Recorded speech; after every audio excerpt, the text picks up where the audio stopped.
All right, ladies and gentlemen, welcome to the pregame cheat sheet. I'm Darren Smith along with Mr. Steve Walston. We're here to, of course, get you ready for the biggest game of the year, Steve, and that is, of course, the Monday Night Football Super Bowl matchup between the Kansas City Chiefs and the Philadelphia Eagles. One, quick thoughts on, the atmosphere overall game. Of course, it is rainy skies that we have tonight. It's probably going to be pouring down raining throughout the entire game, but just your thoughts on tonight's matchup. Well, it's definitely not the Super Bowl.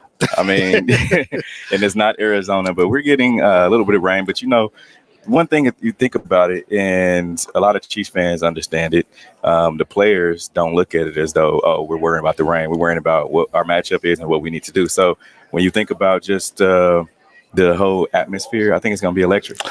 The interesting thing is, of course, the Eagles complained about the playing field out there. And now we thought it was going to be a nice, clean night, dry field. So we'll see, if things don't turn out in their favor tonight, if they'll complain about the field tonight. But, I want to talk about that for a second because this being that Super Bowl rematch, and I said this earlier in the week, this game and the fact that the players – last year after the Super Bowl gave that excuse with the field, the turf. Oh, it was the Super Bowl, man. Like, how are you coming up with an excuse for the reason that you lost the game when there was so much other time to be played? So I mean, would that be the excuse that they use if they were to lose this game? Well, that's a good question. I'd say they probably would use some excuse because, again, the thing is, you had an equipment staff there where they could have changed out your cleats like they did the Chiefs or whatever. So the fact that you didn't, that's on you. But look, tonight the Chiefs are celebrating American Indian Heritage Month. And actually, the honoree tonight is a guy that was influential for me when I was in high school. Me and his son were our best friends, and his name is Gary Johnson. He's a red coater tonight, so he's going to be getting honored on behalf of American Indian Heritage Month. Nice. So congratulations to Gary Johnson. Congratulations. And but look, going into tonight's game, look, man, this is to be quite honest, this is going to be a big matchup, and you look at it.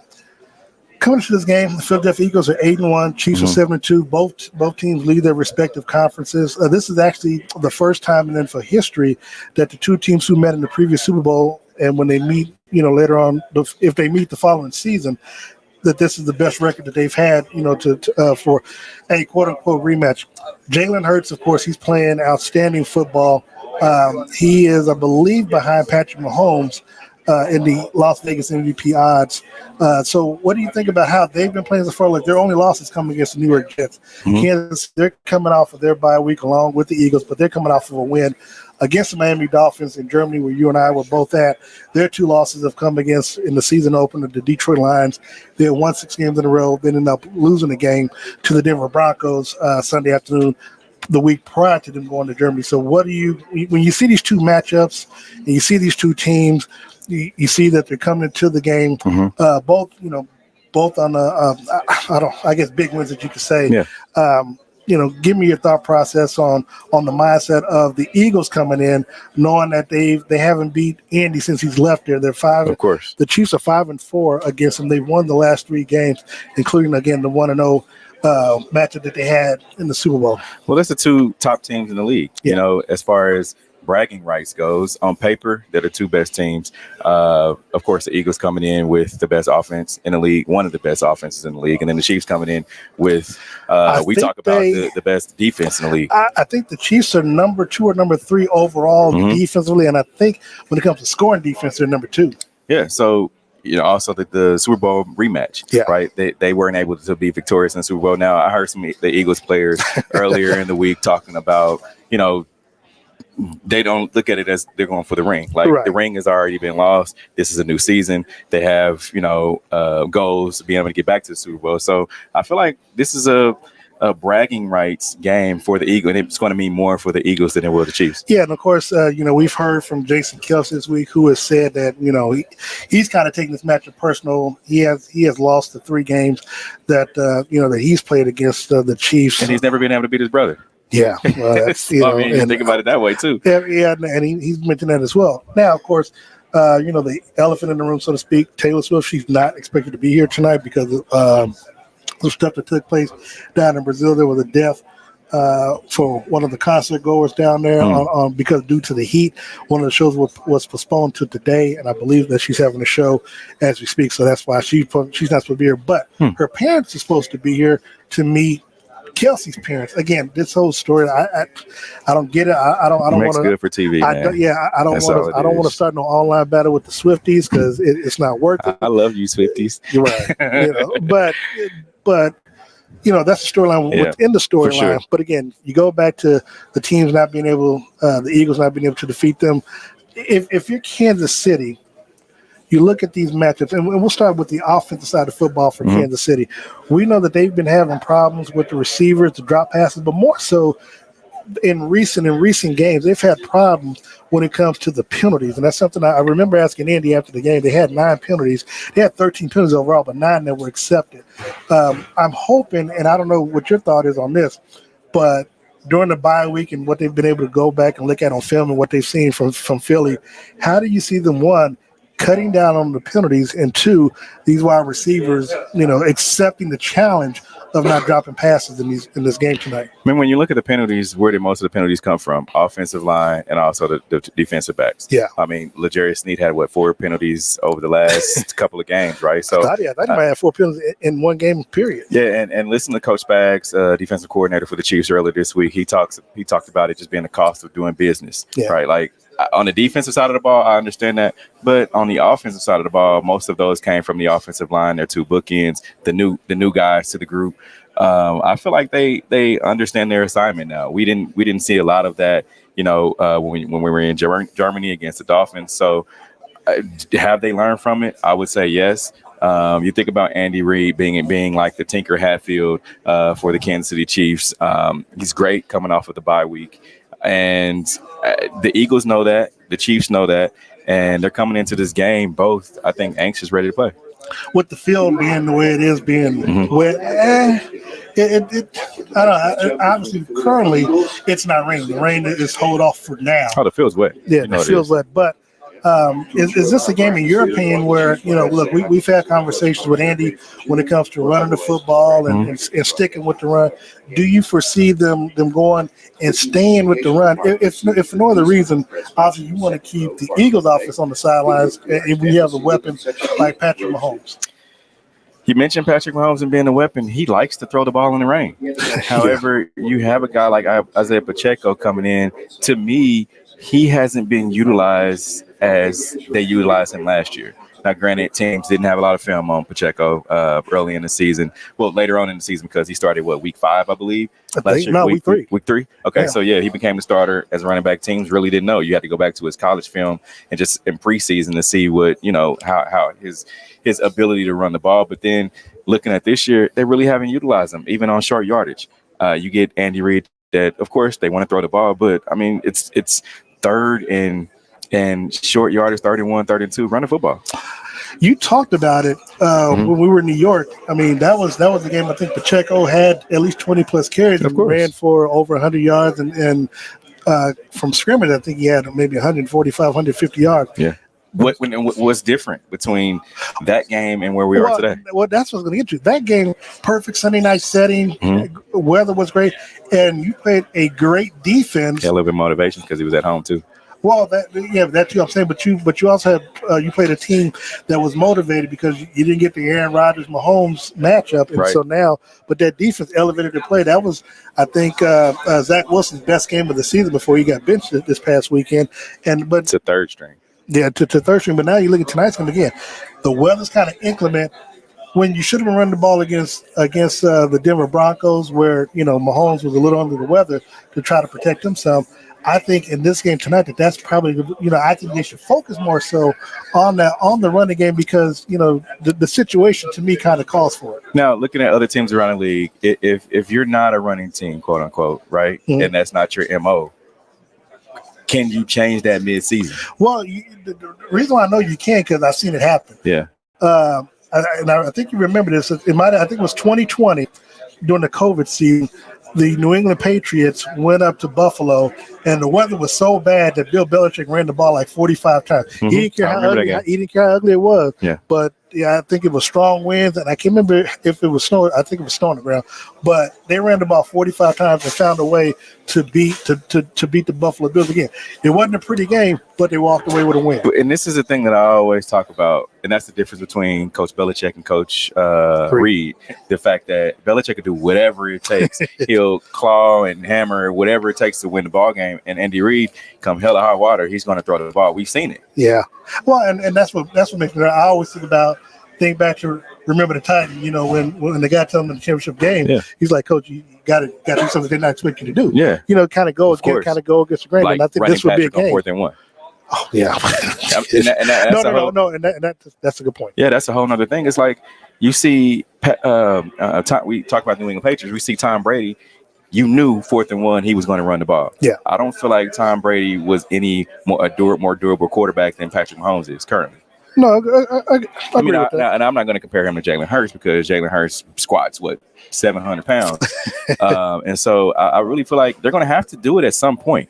And Patrick was asked about it early on in the season, but I mean, at some point you're going to have to get up under center and try to push the line forward. Looking at Travis Kelce, that with their defense, they're going to be, attracting him a lot. Mm-hmm. Now, we saw he had his worst game, so to speak, statistically against Miami. I think he may have 3 catches for like 16 yards. Now the Chiefs still found a way to win, but Miami's defense is not as good. We're going to credit the Eagles' defense for what they've shown this season. If for some reason Patrick gets bottled up, who do you think steps up in place of? If Travis gets bottled up, who do you think steps up in place of Travis tonight for the Chiefs? Well, I mean, you would expect it to be his $11 million wide receiver and Marquise Valdez-Scantling, right? But he hasn't been that. So the next person up is the guy that he's been going to early on in the season, rookie Rashee Rice. I mean, Rashee right now is leading all wide receivers in total receptions, total touchdowns.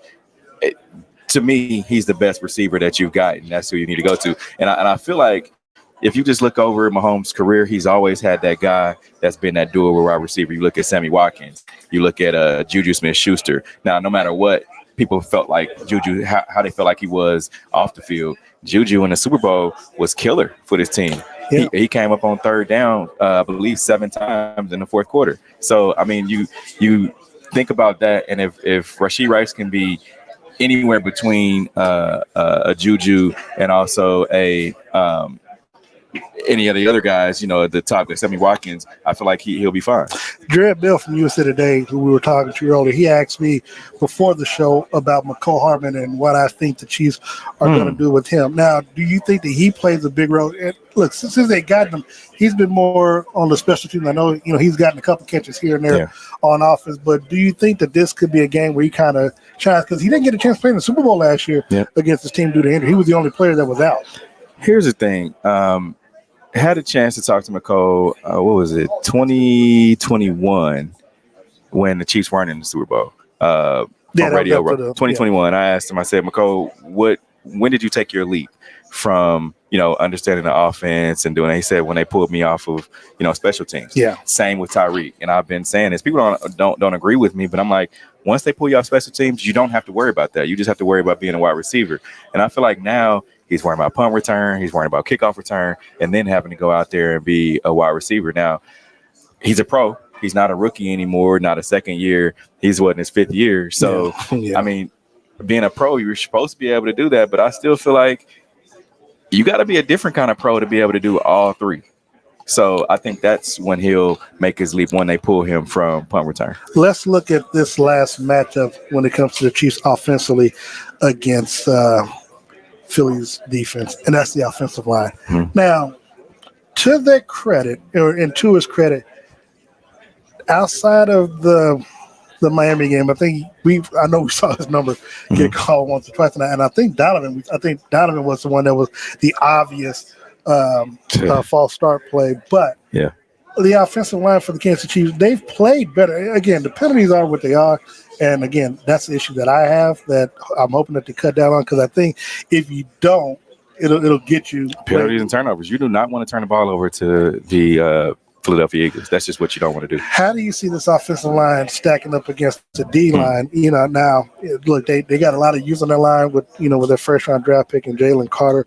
I talked to Trey Smith this week in the locker room. One of the things that he said that Jalen's a beast. He said he went up against him when he was at Tennessee, and of course Jalen was at Georgia, so he knows he knows all about him. So how do you see this Chiefs offensive line in this game, with the weather and the field being what it is, matching up against that defensive front? I went back and watched the Super Bowl, last year's Super Bowl, Chiefs Eagles, and you asked me about the offensive line. So it'd be hard for me not to compare this offensive line to last year's. What's the problem? You got two different tackles. Of course, okay. Of course. It's hard for me not to compare. And so doing that, you look at last year's game, and Patrick didn't get touched. Facts. And as much as people brag on Brown, as much as people talk about Orlando Brown, he did his thing in the Super Bowl. So that is who I'm going to be watching today, is the right tackle and left tackle. Because, and I'm not saying that's my X factor, so don't think okay. That's not my X factor, but I'll have my eye on him, just because those are the guys that we know with Trey Smith, we know with Creed Humphrey, Joe Toney, we know what they're about, right? Yeah. Physical, we just know what they are. But Donovan Smith and Juwan Taylor, they've been questionable sometimes this season, so that's going to be the two that I think, you asked me about the offensive line. Those are two guys that we should look at the whole game. Let's switch over to defense now.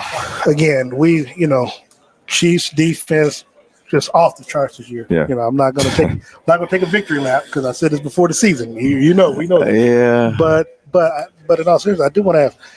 We see the stellar play of G.E.H.A because he's been balling out big time. Leo Chenal, where people had questions about his speed and what he's been able to do. Drew Tranquil stepping up for Nick Bolton in his absence. What are you seeing from the Chiefs' defensive line that's going to take on this offensive line that's led by Jason Kelce? Because they're pretty good. And answer that, and then I'll get back to what I want to ask you. And Coach Reed talked about it earlier this week, or was it on Thursday? On Thursday. Last week. I'm getting my weeks mixed up. But last week he was asked a question about just the defensive line. He said there's a bunch of guys that are no names, which is not a bad thing. They're just not no name guys, other than Chris Jones. Yeah. Right. So we know who they are. Of course.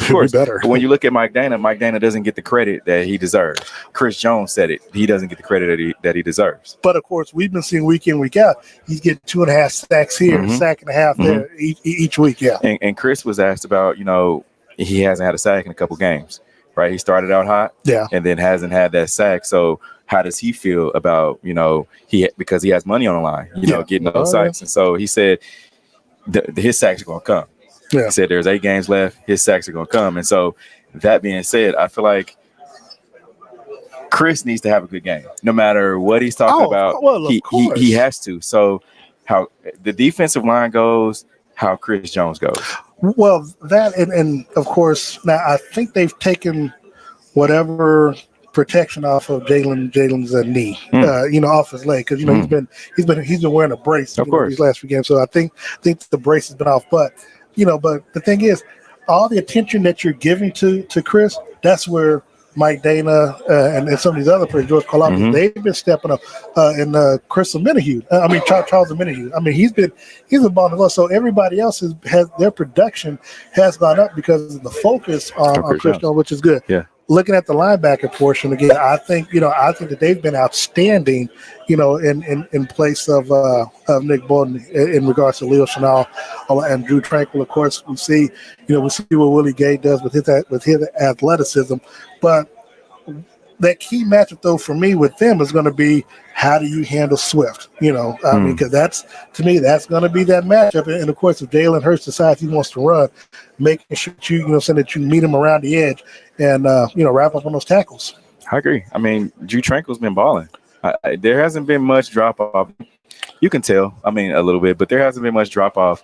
And it's a good thing they brought him in the offseason. A veteran guy who knows football. It's not another young guy out there trying to figure it out. But I feel like the linebackers have been pretty solid.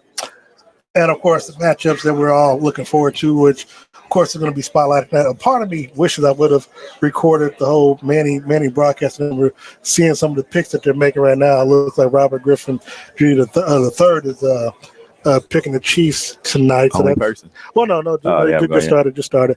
But the matchups, Devontae Smith, you got A.J. Brown going up against Trent McDuffie, along with Legere. Now, I talked to LJ this week, and he told me, he said that he hopes A.J. Brown is ready to get that work because he said he's getting that work in tonight.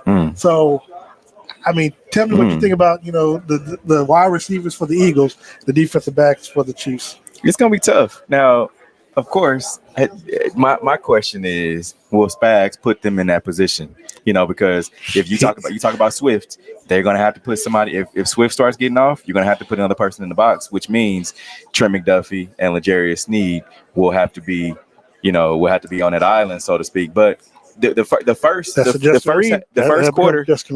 first quarter, I feel like it's going to be a telltale sign of what Spags wants to do. Yeah, right. And I mean, we've seen it, man. They played Minnesota. What did they do? L'Jarius Sneed traveled across the line following Justin Jefferson. You see Tyreek Hill. We saw what Trent McDuffie did. And man, I'm excited to see it just because they've been playing so well. And it's been the physical play of L'Jarius Sneed. I think that's been the catalyst for those defensive backs. And Justin Reed, you can't forget him. Just so I mean, the fans, for whatever reason, I'm watching the pregame show because they're watching us. It's 3-2 Eagles Chiefs in the predictions. You had Scott Van Pelt, you had Ryan Clark, along with Larry Fitzgerald picking the Eagles. You had Swagoo along with RG3 picking the Chiefs. So we'll see. Look, somebody's going to be right, somebody's going to be wrong at the end of the day. X factor for you tonight let's go with the Chiefs offensively versus the Eagles defensively. Who's your X factor? The Chiefs offensively. Especially since you say it's not going to be the tackles. I think it's the wide receivers, man. Because I mean, I think it's the wide receivers, and I say that because at some point these guys have had to step. You got to get somebody that steps up. It can't always be Travis Kelce. We saw last week they got out of here by the skin of their. They got there against the Dolphins by the skin of their teeth, as far as with the wide receivers and Kelce being bottled up. Denver as well. So I mean, you got to get somebody else other than Rashee Rice that's ready to play. Sky Moore, can he have a game? MVS, can he play like he's getting paid? So I mean, you got to get somebody that's able to figure it out, man. And does Brett Veach know something that we don't know? Because they didn't. He must, because they didn't do anything at the trade deadline. They haven't done anything pretty much this offseason. So we looked at them trying to go after Devontae Adams, go after a bunch of these guys, and they haven't. The Hopkins, they haven't done it. So what do they know that we don't know? Maybe they're just. I know they're not being cheap. And maybe they are. I mean, maybe they're thinking about the offseason, who they thinking about bringing in. My X factor, since you took the wide receivers, I could have gone that route, but because I can still find out something. But you know what? I'm gonna go with Mahomes. Okay. And this is why. You did it last year when you got these receivers and raising their play. You've had the bye week. You've heard all the noise. You've heard the chirping. You've heard me questioning you a few weeks in a row about your connection with your wide receivers. For sure. We see what C.J. Stroud has done, and I was talking with Jared Bell about this earlier. C.J. Stroud, nobody expected anything with the Houston Texans, but you see week in and week out, he's throwing for 300-400 yards, and he's hold on, a little different. Hold on now. I mean, you can only play who's on your schedule. You don't play who's on your schedule, of course. And he's elevating players that look. He's brought Robert Woods back out of the grave to what I'm saying, and he's playing well. I mean, you look at Dale, and you look at Nico Casso. You're seeing receivers who on any other team would be the third or fourth receiver, where he's elevating their play to where they're 6-4 or they're 5-4, whatever, the 6-4. But wait a minute, Darren. Mahomes did that. Come on. But that's what we're looking for this year, because we're talking about the wide receivers and all these drops and not being able to separate. Sometimes the quarterback has to throw the receiver open. Wait a minute, I'm playing devil's advocate. I agree with you, but I'm playing devil's advocate for a second because Mahomes did that. You saw Demarcus Robinson. Tyreek Hill wasn't Tyreek Hill. But we're talking about right now. We're talking about how many years do you want him to do that? I'm sorry. How many years you want him to make? I'm paying him $500 million. I mean, he's only won you 2 Super Bowls. Been there 3 times. Hold on. Come on, how many? But we're talking about tonight's game. Well, yeah. We're talking about tonight's game because look, we haven't talked about what happens if they win or lose. Yeah. Now you win, now even if they lose, well, they'll have there's still 3 losses, so they'll still be, I think they'll be tied with Baltimore. Well, Baltimore has 8 wins, so that's but again, you don't want to put yourself in a situation with 3 losses because now you technically would be tied with the Houston Texans. Not Houston, but the Cleveland Browns. But I'm saying, but you don't want to put yourself in a situation where a loss later on in the season could knock you from first place down. Yeah, and it's not divisional though. So yeah, I get it. Yeah, but your win-loss record still counts. True. And so for me, I look at that to where a win is going to matter. And so how the pressure to me is on Mahomes because again, everybody's talking about your wide receivers. Yeah, true. So if they're talking about, because you use them as the X factor, I'm gonna let that go. But if you're Patrick Mahomes, you should be tired of people talking about your wide receivers and what they're dropping your passes and you can't throw them open and stuff like that. So I think tonight is an opportunity against the best team in football. Yeah. Record-wise, they're the best team in football. Go out here, show what you can do. You knock them off.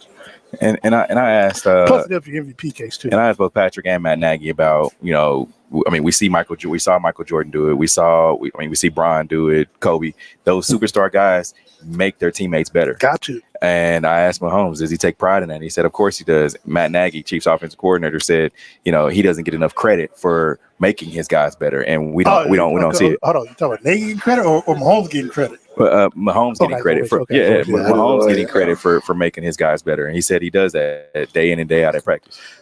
X factor for you defensively for the Chiefs against this offense.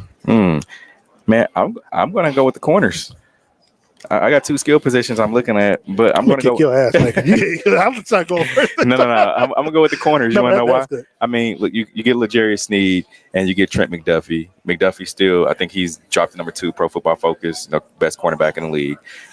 He caused a number of turnovers each and every game. And then you get. What think about your stuff with Sneed talking about the penalties and stuff? And like Spag said, it's the cost of doing business. Yeah. He said some of those, he'd like to get back, but they've been working on him when he gets down the field and start pumping his arms. I guess he gave up a little bit of trade talk, but start pumping his arms, and trying to figure it out that way. But he's been physical, man. He's played against the top guys in the league these past few weeks. So I'm going with my X factor is the cornerbacks. I knew you would go there, so I had this prepared. Okay, that's why I'm going with the defensive line for the Chiefs, especially Chris Jones, and if he's playing inside versus outside, because I talked to Justin Reed about it, and I can't remember which player on defense I asked about that tush push, because again, I think the Chiefs were a little successful with it in the Super Bowl. They did in the winning, but what you expect going to happen, and it's coming. The question is how do they counteract that? Yeah. But also, I'm going with them as the X factor because I want to see if they can somehow bottle up Jalen Hurts and keep him from running wild, and then trying to make sure that the running back or Jalen Hurts don't get past that first line of defense, which is if they can do that and keep the pressure up on Jalen, kind of rattle him, kind of shake him, kind of keep him off his base. I think that gives him enough time on defense, especially the corners. Give them enough time to do what they need to do against these wide receivers. So that's my X factor. I agree. I like that one. Thank you. You got me. Steve, before we get out of here, man, let's give the people our prediction for tonight's game. Of course, you can watch the game on ESPN, ESPN2, ESPN Deportes, ESPN Pay-Per-View Plus, and locally here in Kansas City. But Steve, who's your winner for tonight? I initially said Chiefs.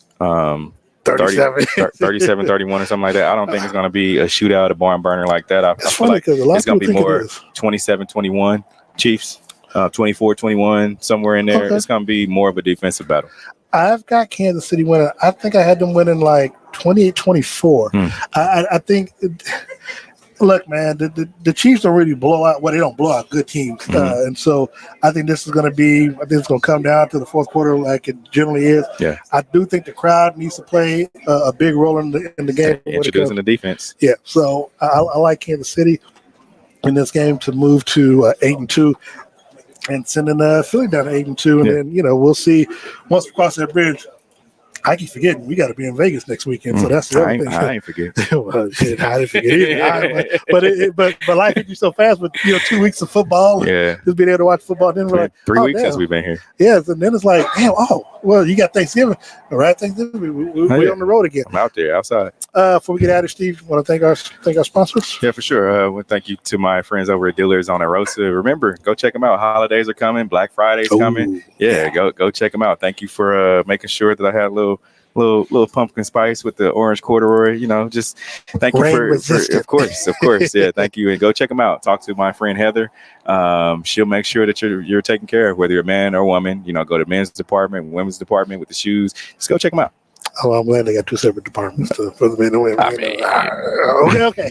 But also, I want to thank Todd White and Todd's Clothes and Tailored Suits for styling me each and every week for the last 5 years. We're going to continue to keep doing it. My closet is full of suits. Make sure you go out there this week.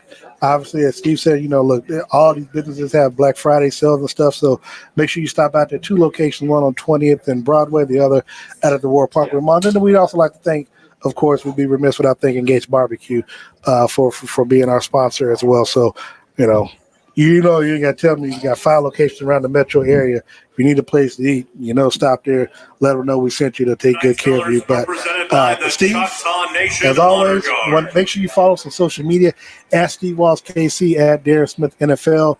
We'll bring you post-game coverage. We'll bring you the press conferences, the interviews with the players and stuff after the game. And so thank you so very much for joining us and enjoy the football game. National anthem. Football fans, you can't spell gate without Gates. And great tailgates start with Gates sauces and seasonings. Named synonymous with mouth-watering tailgates. When you make your list of tailgate essentials, add Gates sauces and seasonings to that list. Spice up your tailgate experience with that unmistakable great taste. Available in 4 tantalizing flavors. Classic, sweet and mild, mild and hot. Find it at your local grocer, and if you don't see it, ask for it. Visit GatesBarbecue.com to purchase any of the great sauces and seasonings. Great tailgates start with Gates.